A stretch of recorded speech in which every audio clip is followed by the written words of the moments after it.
we just hear a lot of arguing and arguing and arguing, and often progress isn't made that way. So I was really attracted to this program because it said, hey, there's another option. You know, we can deal with hard issues, but we don't have to sit across from each other and yell at each other. But we work in a place where, again, the model is where people are important. And so today is all about people, it's all about listening, it's all about communication and being honest.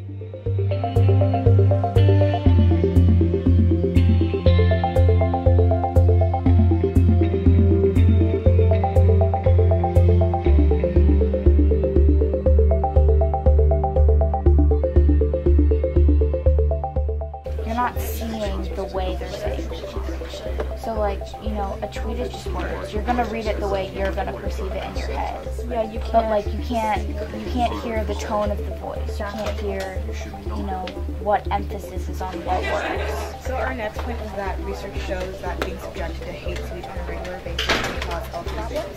And I think the reason we chose this line was because you have the argument that, you know, free speech is fine as long as it doesn't incite violence, but you also have to talk about what if it causes emotional problems and distress. Like we have our rights, but sometimes it comes with a catch. Then again, it strikes against persons who are power. Police are a symbol of authority. They have to constantly go from like right here. What's the best argument that you think the other team acknowledged? So as a group of three, talk about, okay, they made these 2 points. Which one do we think is the best? Determined intent of the speaker, and like that's like impossible. You can never truly know someone's intent. And even if you ask, I think that It almost like encompasses them. it's easier So if I had to acknowledge find evidence and find out. they wrote good. Which one was better? For me, it would be this one. By the end of this, harassment, they can be punished for harassing a person, or they could be punished for hate crimes of hate speech, because then you're going out and you're actually intimidating the person, and you're actually threatening their lives, and you're threatening them. That can be interpreted as something else other than hate speech, and I think we should work to separate those two things. One question I'm having is number 3, the consensus piece. Knowing the pros and cons, or the different positions, I should say, is there a consensus here in terms of how your analysis of this? I feel like I think that most of us agree that hate speech is not, I mean, personally, I came into this like, it shouldn't be banned, because you should let people like say what they want, and like in the handout, in the reading, it said that if like someone doesn't have the ability to say something that they disagree with, they might act on it instead, and I feel like that's worse.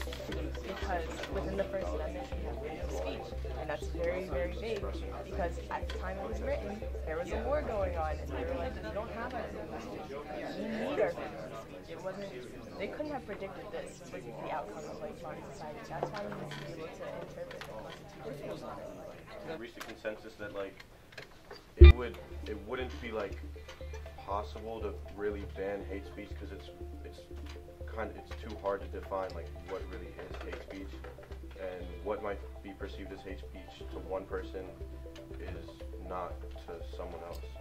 But we also agreed that like for people who want to ban hate speech, there are like other options. Like there's other ways to like decrease the amount of hate speech in society other than just banning it. Like at a young age, like we could start like in schools we're really taught like that hate, like bullying is wrong, but kids aren't really educated like why it's wrong, or like what other alternatives there are. So like educating people at a younger age and like creating more programs is like a better alternative to just banning hate speech. And we thought that the definition, we can't just nail it down to one thing. It needs to be updated constantly. And the people who update it needs to be from different generations, so that you get all of that input. And then the punishment, in order to define it, is really difficult, because speech is such a difficult thing to prosecute. But we said that there should be some sort of a restorative punishment used, sensitivity training or something like that, because if you just have them go to jail or something, there's not going to be much learned from that. that hate speech should not be banned because we live in a society where people should not control our own thoughts and everyone is entitled to their own opinion. And also that words are different from actions. So as long as, even though it could lead to actions, they're kind of like separated from each other. Yeah. Hate speech is pretty much impossible to try and regulate and ban, but we thought that to try and do something to regulate it is just build compassion to the people that you talk about and talk to and open more discussions when you have a difference in opinion so that more people know how you feel on an issue so you can understand what to say in the presence of another person. In some cases, because it's so hard to define, it's somewhat acceptable. We understood that the Constitution and the First Amendment protects most speech. But with all of us growing up and living in a diverse area, we feel that it's important that we educate more people about hate speech and kind of the effects of hate speech in general.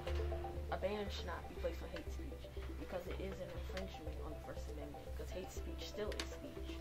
And regardless, people are always going to convey their ideas, but as long as it doesn't cause incitement, then they should be entitled to hate speech. So the hope is there, right? The hope is there through these conversations, and I want you to carry this more than just an exercise. For me, my life won't be the same as a result of this interaction. I always look for opportunities to grow and learn, but I always get confronted with individuals who are narrow-minded, and that's their thoughts. I have to respect that. That doesn't necessarily make it right. So my hope is that you understand the deliberative process here, which I think is extremely powerful, but also evaluate your own values and understand what we must do in terms of protecting each other, as was emblematic in this. And again, as I started I'll end where I started. When we lead with love, that's the best way to combat the hate and help those who need more guidance in processes. And you talked about a restorative process. We're saturating our space in our school system to change the culture of how we address these issues, but also be in a very inclusive environment where everybody matters, everybody is valued. That's what we hope for in our society. If we can get it right in Howard County, we can be a model for everybody else.